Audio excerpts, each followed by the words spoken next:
திரு அஜித்குமார் அவர்கள் தனது தாயார் மறைவை அடுத்து துபாயிலிருந்து அவசரமாக சென்னை திரும்பினார். நடிகர் அஜித் தாயாரின் இறுதி சடங்கு நாளை காலை 8:30 மணிக்கு நடைபெற உள்ளது. அந்த காட்சிகளை பார்த்துடலாம்.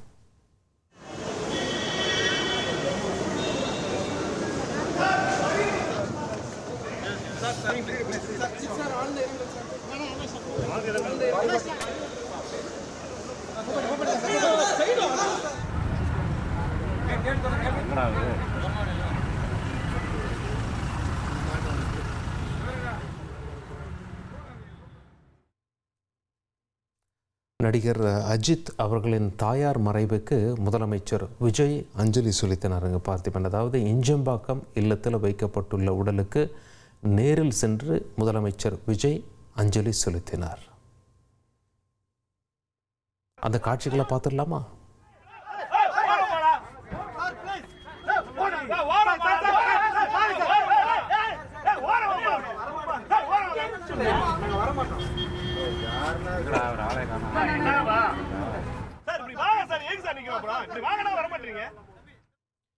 சென்னை ஈஞ்சம்பாக்கம் இல்லத்தில் நடிகர் அஜித்குமாரின் தாயார் மோகினி அவர்களுடைய உடலுக்கு திரைப்பிரபலங்கள் பலரும் அஞ்சலி செலுத்தினாங்க.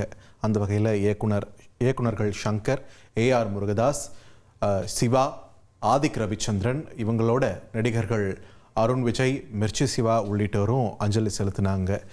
சலீம், இதில் இன்னும் குறிப்பாக சொல்லணும்னா ரொம்ப ஒரு க்ளோஸ்ட் சர்க்கிள் மட்டும்தான் இதுக்கு வந்திருக்காங்கன்றது புரியுது. நிறைய பேருக்கு தெரியாது, நடிகர் மிர்ச்சி சிவா அவங்கெல்லாம் வந்து அஜித் அவர்களுக்கு ரொம்ப இணக்கமான ஒரு நட்பு வட்டாரத்தில் இருக்கக்கூடியவங்க. ஸோ துறையை சார்ந்தே பார்த்திங்கன்னா அந்த க்ளோஸ் சர்க்கிளில் இருக்கக்கூடிய நபர்கள் தான் வந்திருக்காங்க அப்படின்றதுமே கூட நம்மளால் பார்க்க முடியுது. அந்தளவுக்கு ஒரு ப்ரைவசியை மெயின்டைன் பண்ணுறாங்க அப்படின்றதுமே கூட நமக்கு புரிஞ்சிருக்கு. இந்த நிலையில் நடிகர் அஜித்தின் தாயாரின் இறுதிச் சடங்கு தனிப்பட்ட நிகழ்வாக நடைபெறும்னு ஏற்கனவே அஜித்குமார் அவர்களுடைய குடும்பத்தினர் தரப்பிலிருந்து தெரிவிக்கப்பட்டிருந்தது. துக்கத்தை புரிந்து கொள்ளுமாறு தாழ்மையோடு கேட்டுக்கொள்கிறோம் அப்படின்னு அவங்க குறிப்பிட்டிருக்காங்க.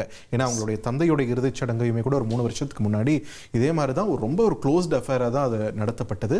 தாயாருடைய இறுதிச் சடங்குகளும் நாளை காலையில் நடக்க இருக்கக்கூடிய நிலையில் அந்த பிரைவசியை மதிக்கணுன்ற ஒரு வேண்டுகோளை விடுத்திருக்காங்க. இனி செல்லும் இடமெல்லாம் செய்தி. தந்தி டிவியின் வாட்ஸ்அப் சேனலை ஃபாலோ பண்ணினா செல்ல இருக்கும் இடமெல்லாம் செய்தி. இதோ QR கோட் இப்பவே ஸ்கேன் பண்ணுங்க, ஃபாலோ பண்ணுங்க.